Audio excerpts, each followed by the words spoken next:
ನಮಸ್ಕಾರ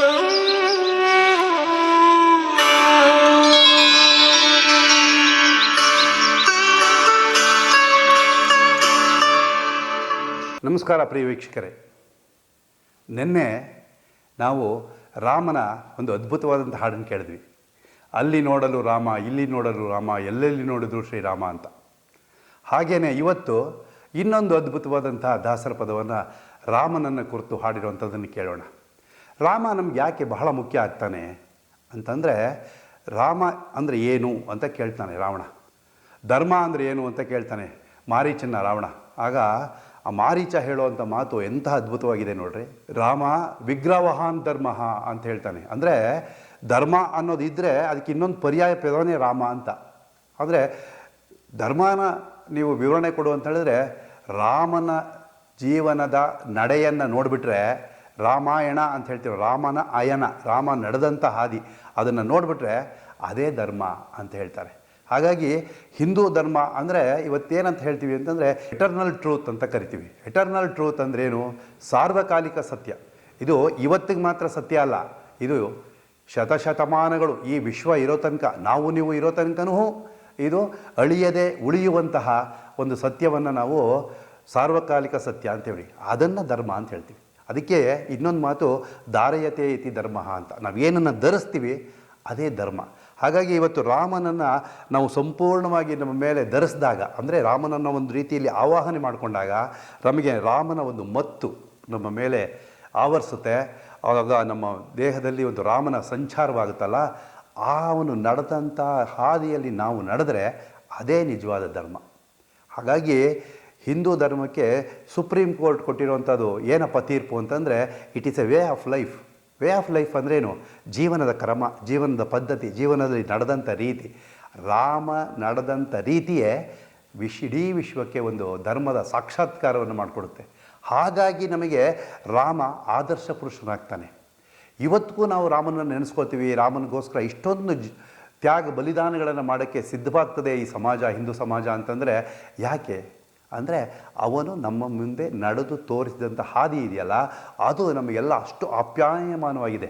ಹಾಗಾಗಿ ನಾವು ಯಾವಾಗಲೂ ರಾಮನನ್ನು ಜಪಿಸಬೇಕು ಅನ್ನುವಂಥದ್ದು ಹೇಳ್ತಾರೆ. ಹಾಗಾಗಿ ದಾಸರು ಹೇಳೋದು ರಾಮ ಮಂತ್ರವ ಜಪಿಸೋ ಹೇ ಮನುಜ ಅಂತ.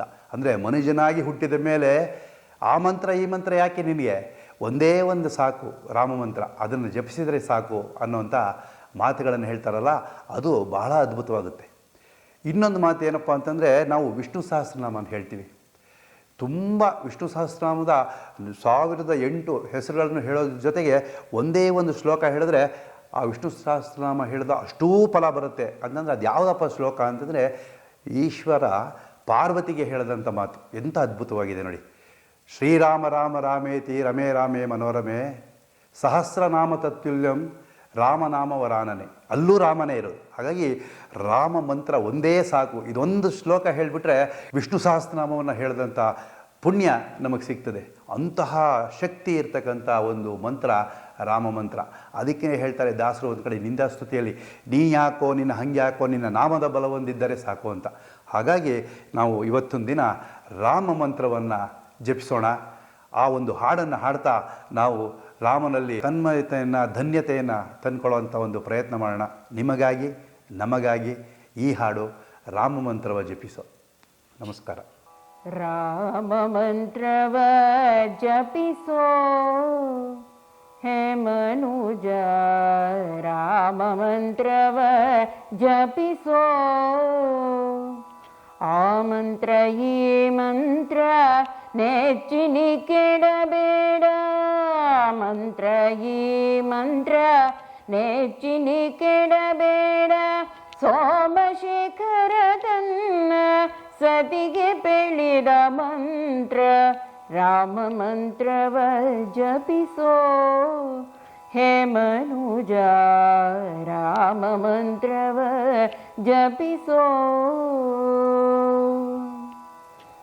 ಕುಲಹೀನನಾದರೂ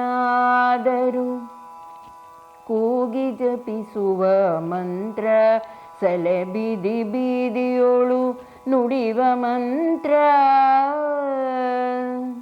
ಹಲವು ಪಾಪಂಗಳನು ಹತಗೊಳಿಸುವ ಮಂತ್ರ ಹಲವು ಪಾಪಂಗಳ ಹತಗೊಳಿಸುವ ಮಂತ್ರ ಸುಲಭದಿಂದಲೇ ಸ್ವರ್ಗ ಸೂರೆಗೊಂಬುವ ಮಂತ್ರ ರಾಮ ಮಂತ್ರವ ಜಪಿಸೋ ಹೇ ಮನುಜ ರಾಮ ಮಂತ್ರವ ಜಪಿಸೋ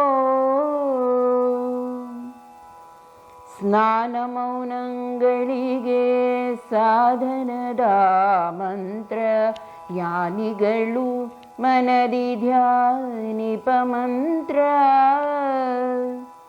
ಹೀನ ಗುಣಗಳ ಹಿಂಗಿಸುವ ಮಂತ್ರ ಹೀನ ಗುಣಗಳ ಹಿಂಗಿಸುವ ಮಂತ್ರ ಏನೆಂಬೆ ವಿಭೀಷಣಗೆ ಪಟಗಟ್ಟಿದ ಮಂತ್ರ ರಾಮ ಮಂತ್ರವ ಜಪಿಸೋ ಹೇ ಮನುಜ ರಾಮ ಮಂತ್ರವ ಜಪಿಸೋ ಸಕಲ ವೇದಂಗಳಿಗೆ ಸಾರವೆನಿಪ ಮಂತ್ರ ಮುಕುತಿ ಮಾರ್ಗಕ್ಕೆ ಇದೇ ಮೂಲ ಮಂತ್ರ